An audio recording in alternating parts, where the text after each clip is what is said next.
Hey guys, it's John. Welcome back to the channel. Good as always to have you along.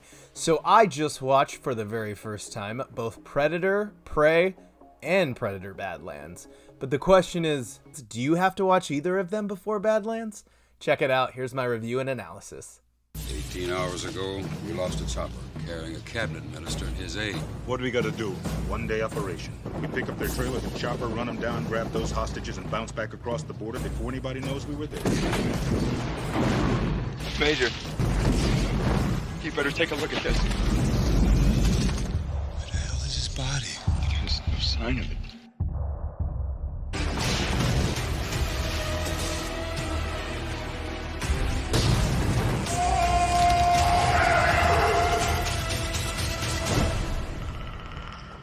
Okay, so first things first, we'll start with the OG 1987's Predator. And full disclosure, I know, I had never seen a Predator movie prior to this. You used to be somebody I could trust.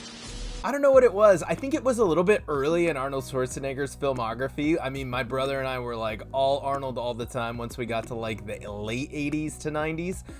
But you know, this one just kind of escaped me. I don't know. I know all of like the lore and more of the pop culture-ness of Predator. And honestly, coming into it, I wasn't too sure about it, but man, 30 minutes in, I was hooked. Like, this movie is wild in all the best ways. And I would say to just some degree, it's just a sign of the times, but honestly, it's like, if you like Arnold Schwarzenegger, this is a must. And if you are in any way, shape, or form familiar with the Arnold Schwarzenegger sound bites or prank calls, first of all, you should be, because they are hilarious. How are you?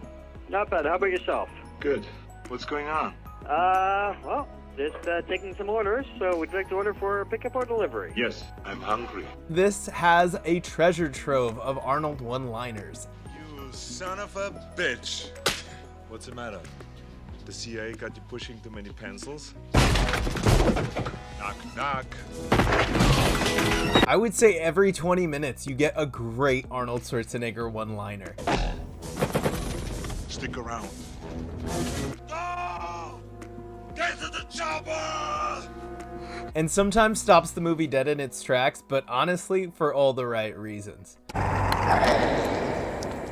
One ugly motherfucker. For some reason, I had this weird preconceived notion about Predator, like maybe the marketing or what I knew as a kid, but I always thought it was like really scary and kind of like horror, which I think it's trying to be. But this movie, the original OG Predator, is not. Like, this is an action film, but it kind of wants to be two separate movies in one and becomes two separate movies in one. At first, it's like this total like commando, Arnold, badass army movie, and then it kind of switches halfway through and does kind of become this scary Predator like takedown. It almost like it flips the narrative, but I would say a little satire in here as well. I mean, the movie kind of takes itself too seriously, but I wasn't even sure if that was a joke or if it really was just taking itself too seriously.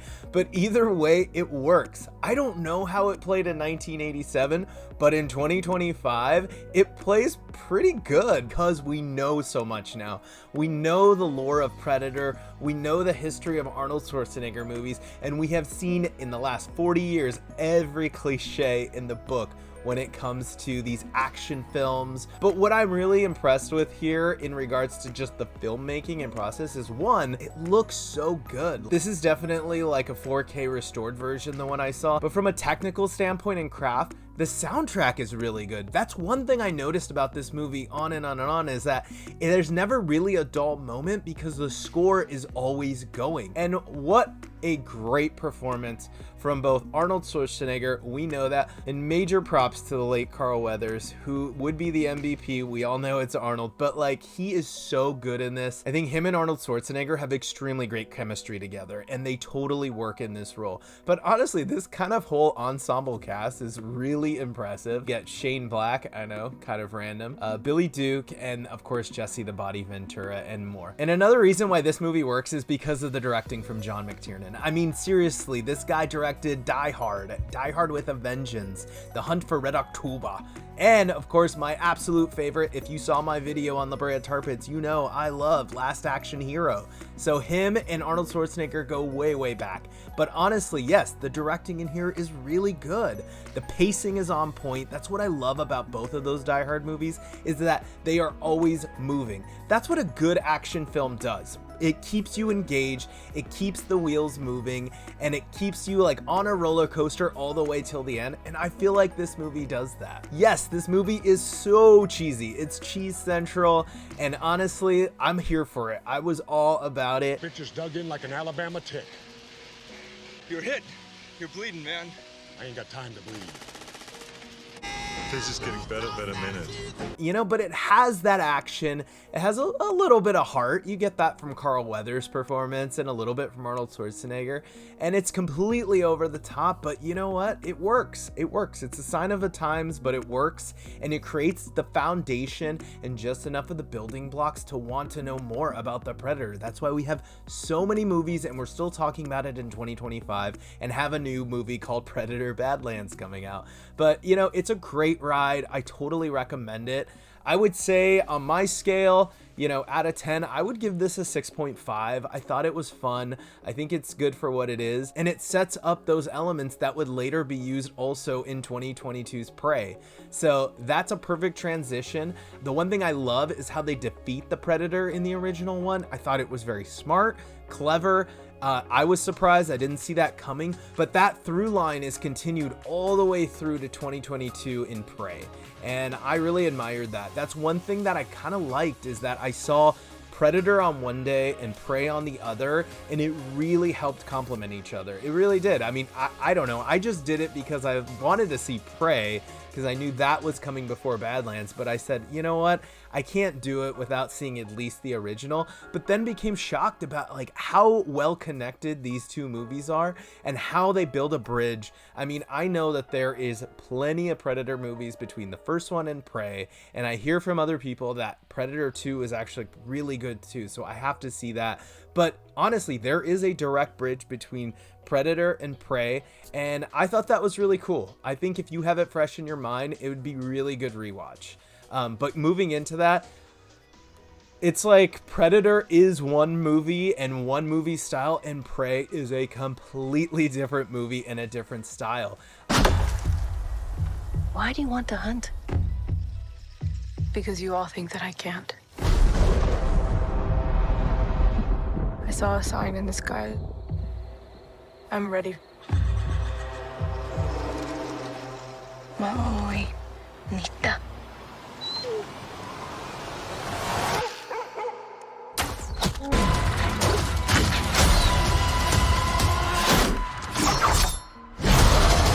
Whatever did this, I can kill it.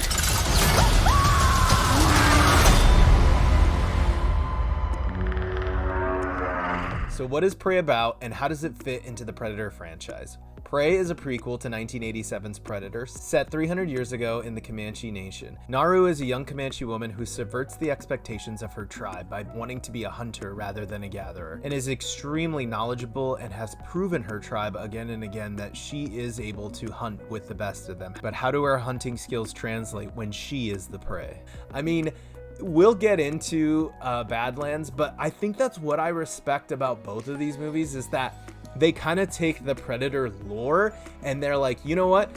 Thank you for these pieces. I'm going to use these pieces and create a completely different style movie. And the weirdest thing about that process is it works, because Predator is cool in its own right, but Prey is a completely different style movie and is equally amazing.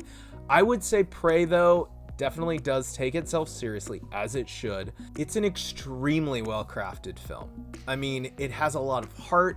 It looks absolutely gorgeous. I mean, the cinematography in this is amazing. Major props to John Cutter, who did the cinematography here, who also did 10 Cloverfield Lane and The Boys. He really has an eye for scale and wanting to create this world bringing it really grounded when it needs to be, but also having it feel majestic and large and theatrical in nature when we need that as well. Still, one thing I respect is practical effects. You get a lot of that CGI where you're getting CGI animals doing CGI animal things, and it's like, okay, but you know what? Her companion in the film, the dog, he is real and I respect it. But like Predator, I was blown away with Prey in a completely different way and almost upset at myself for not seeing it. I do know that this was very limited release when it was released by Hulu. I think we were still in that weird COVID time, so it didn't get a huge release, but I would have liked to have seen this on the big screen. You can tell Dan Trachtenberg has a love of this material and franchise and has a sensibility of wanting to create a world for Predator that is both authentic and genuine and respecting where it came from. So, you know, that all comes through on film. And our lead here, Amber Midthunder, I mean, she is incredible in this film. It's pretty much just her show throughout. Of course, yes, there are some encounters and she does have some supporting cast here who plays like her brother and the tribe members, but honestly, you are following it entirely through her eyes. It really takes somebody who has that ability to carry this film, and she really does that. I mean, you really feel for her seeing it through her eyes. It is just her and her dog, and the dog does a lot of heavy lifting as well. He really does become vital to this story and crucial to the ending for sure. Muy bonita. So, I mean, a slight spoiler alert if you don't want to hear, but in the original Predator, they go after the Predator as they only know how. Shooting, machine guns, takedowns, and wanting to just beat the shit out of this Predator and kill it. But then Dutch later discovers the strength is not in the force and the power, it's in the quietness and the masking and being a little bit more discreet, being a little bit more subtle in nature. And that's how he was able to defeat the Predator in that one. And it was Dutch who had to learn to evolve himself and change the way he thought about attacking. And that was from a physical perspective. He puts mud all over his body. The Predator no longer even knows he's there, and they finally use that as a way to defeat him. In this, it's kind of used in a different way. Naru is being underestimated in almost every way throughout the movie, even though she is a skilled fighter. So in this, the Predator also underestimates her, and that becomes his downfall. She also is trying to go about it wanting to kill him straight on. That's how she learns how to do it, because that's how her tribe has always done it. Killing a bear with your hands, attacking hard. But what her strength was that her tribe never saw was in her level of craft. She subverts the expectation of the Predator by using that to her advantage. For me, I would say on a scale from 1 to 10, gosh, I would probably pray at like a 7.5. I mean, the level of craftsmanship is on point. The acting is great. It has a really grounded storyline, and that's where I think that these movies work well, is when they're like self-contained stories in themselves. When you go too large scale, you kind of lose focus of some of the human emotion and elements. Honestly, those were some of my favorite parts from the original Predator. I think the last 30 minutes where you just have Arnold and the Predator are really engaging and really exciting.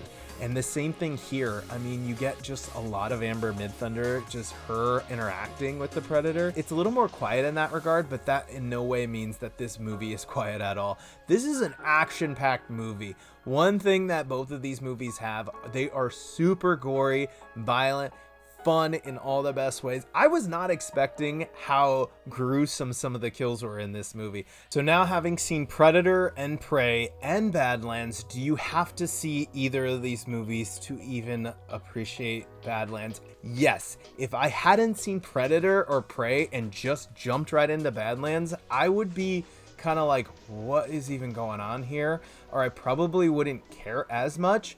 There are certain elements in the movie that are just naturally well crafted, and you would be like, oh, okay, yeah, no, I totally get what's going on. Oh, it kind of works like this. But seriously, that movie rewards you for knowing the lore.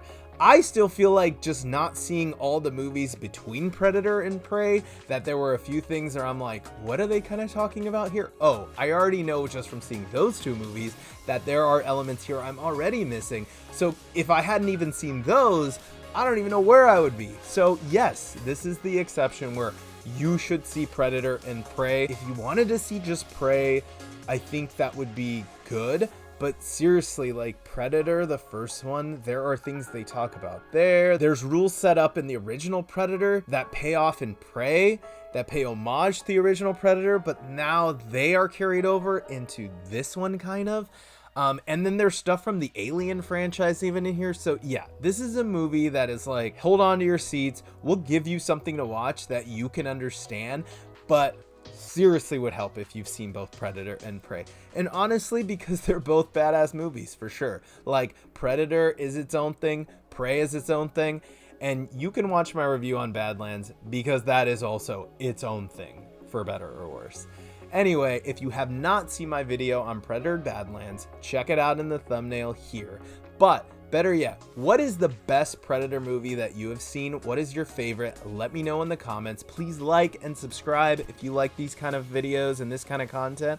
And I appreciate you guys coming along. I will see you guys at the movies. Take care.